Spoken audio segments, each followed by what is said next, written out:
Good morning, kids! This is Teacher Grace, your teacher in Science Grade 5. Now, we will talk about the Quarter 2, Module 6. The main objectives is to discuss the interaction among living and non-living things in estuaries and intertidal zone. Specifically, we have a sub-objective.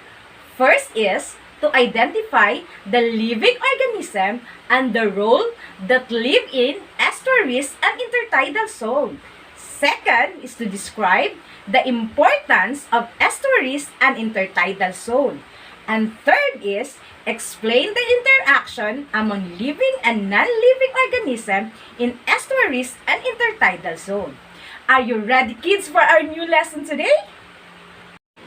Before we proceed our lesson, let us discuss the unlocking of difficulties. First is ecosystem.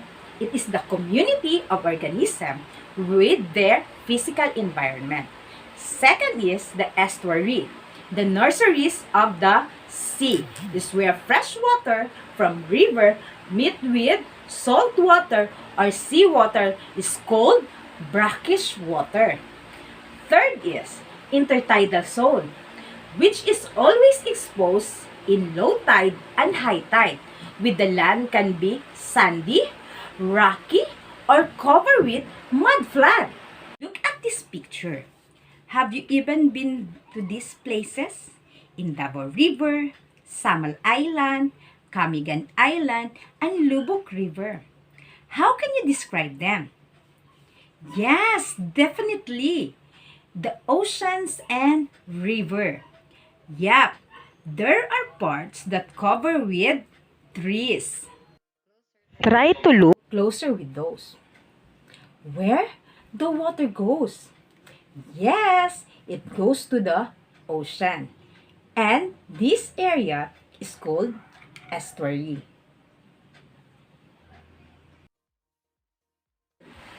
What is estuary? Estuary is the area where seawater meets the fresh water from the river. It is also a home to various kinds of animals. The area is said to have brackish water, which means they have a mixture of salt water and fresh water. Because of this unique characteristic, some organisms choose to reproduce in this area. For such reasons, this area is also called as nurseries of the seas. The Philippines, is being an archipelago, is surrounded by the sea and ocean. Because of this, the Philippines rich in coastal areas. These are affected by the rising and receiving tides. These areas are called intertidal zone, which are homes of different kinds of marine animals and birds.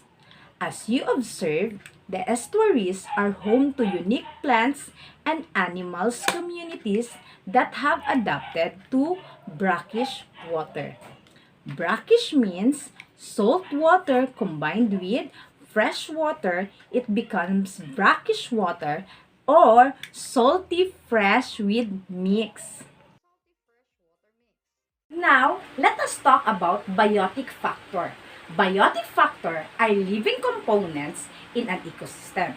These include all the plants, animals, and microorganisms found in estuaries, such as mangrove trees, migratory birds, and small fish.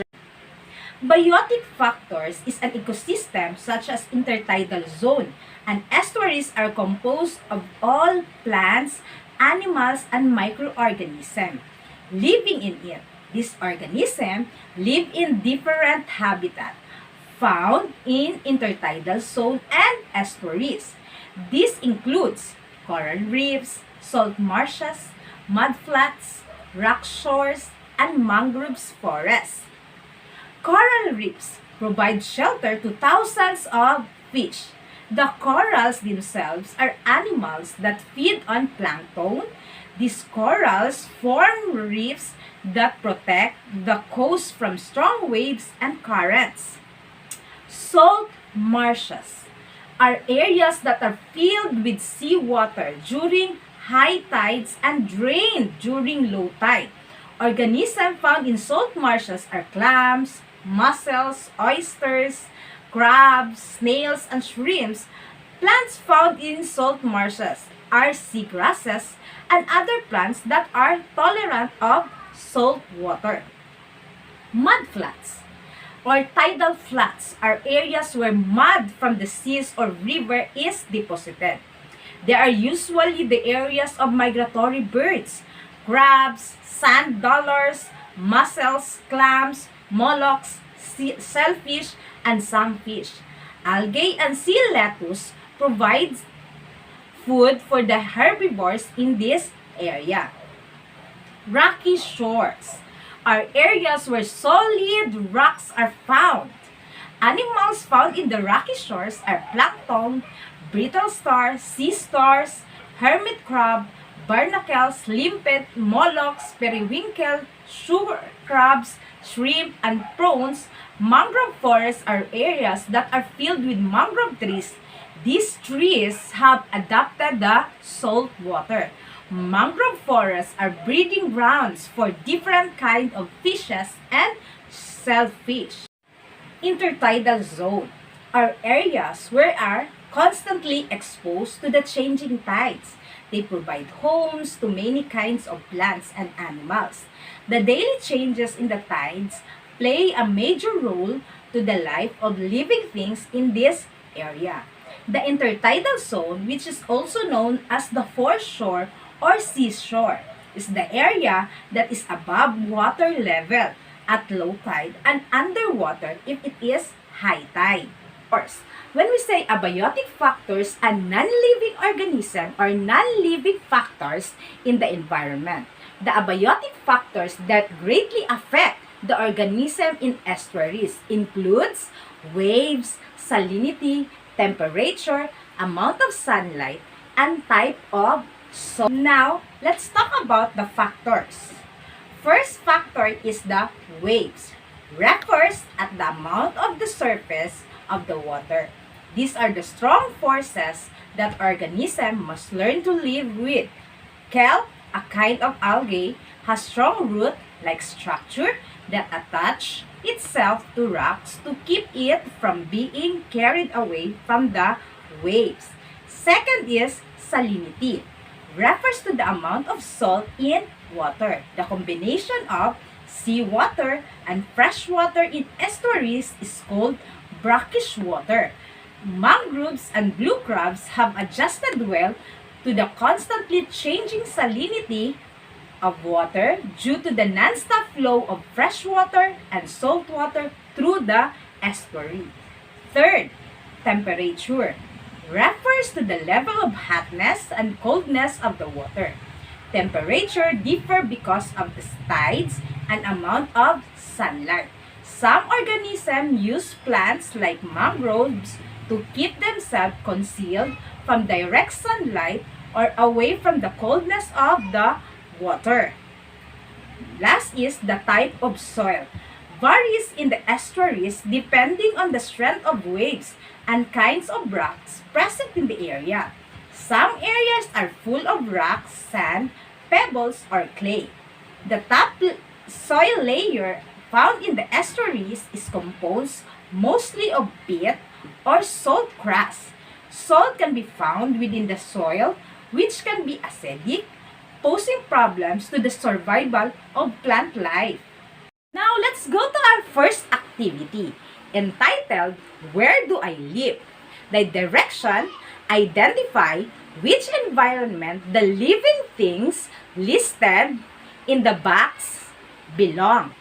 In the box, we can see corals, mangroves, clams, starfish, shrimp, sea urchin, jellyfish, small fish, kelp, and crabs.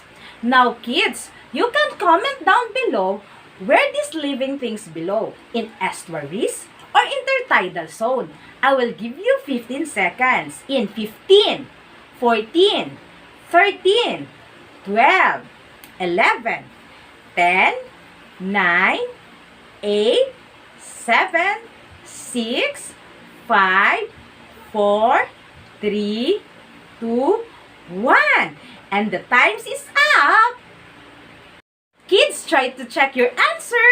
Okay, in estuary, the living things that belongs is mangroves, clams, shrimp, small fish, and crabs. And intertidal zone, the living things that belong, corals, starfish, sea urchin, jellyfish, and kelp. Who get the correct answer? I will give you a 5 stars. Kids, are you ready for our science terrific quiz? The direction is, examine the illustration where the river flows and meets the sea, creating a flourishing estuarine ecosystem. List down at least 5 biotic and 5 biotic factors that you can find in this picture. I will give you 15 seconds. You can comment down below your answer. Remember, 5 biotic and 5 abiotic. Are you ready, kids? In 15, 14, 13, 12, 11, 10, 9, 8, 7, 6, 5, 4, 3, 2, 1.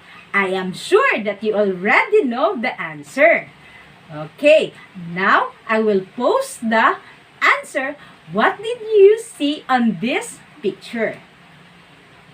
When we say biotic, we can see the birds, the fish, the crabs, the trees or plants, grass, and the humans. If you answer all of that, you have a 5 points. In abiotic, we have temperature, rocks, air or wind, log, land or soil, and water. I'm sure you already know about the biotic and abiotic. How is the interaction of organisms in estuaries and intertidal zone? The living things in any ecosystem consist of producer, consumers, and decomposer. Organisms require energy to perform life activities. The energy and the nutrients are transferred from the producer to decomposers.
This is how the energy from the sun and nutrients are transferred from one animal to another. In the living things in any ecosystem consist of the producers, consumers, and decomposers.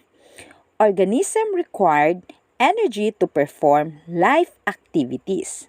The energy and nutrients are transferred from the producers to decomposers. Producers are green plants, algae, or microorganisms that are capable of making their own food. They make their own food by converting the energy from the sun into chemical energy. They provide energy and nutrients to other organisms. Consumers get their energy by feeding on plants and other organisms. Therefore, all animals are consumers. Primary consumers or herbivores are the organisms that eat only plants. Secondary consumers are the carnivores that eat herbivores. Tertiary consumers are the carnivores that eat other carnivores. Omnivores are the animals like human that eat both plants and animals. Decomposers get energy by breaking down dead organisms and their waste. When they down these dead organisms and waste, nutrients from them are returned to the environment. These nutrients are needed by plants for their growth and development. Example of decomposers are worm, fungi, and bacteria. Try to look these videos. Food chain is a series of organisms feeding on another organism, and it always starts with producer. Food web, the interlink of food chain that form a web. It contains two or more food chain.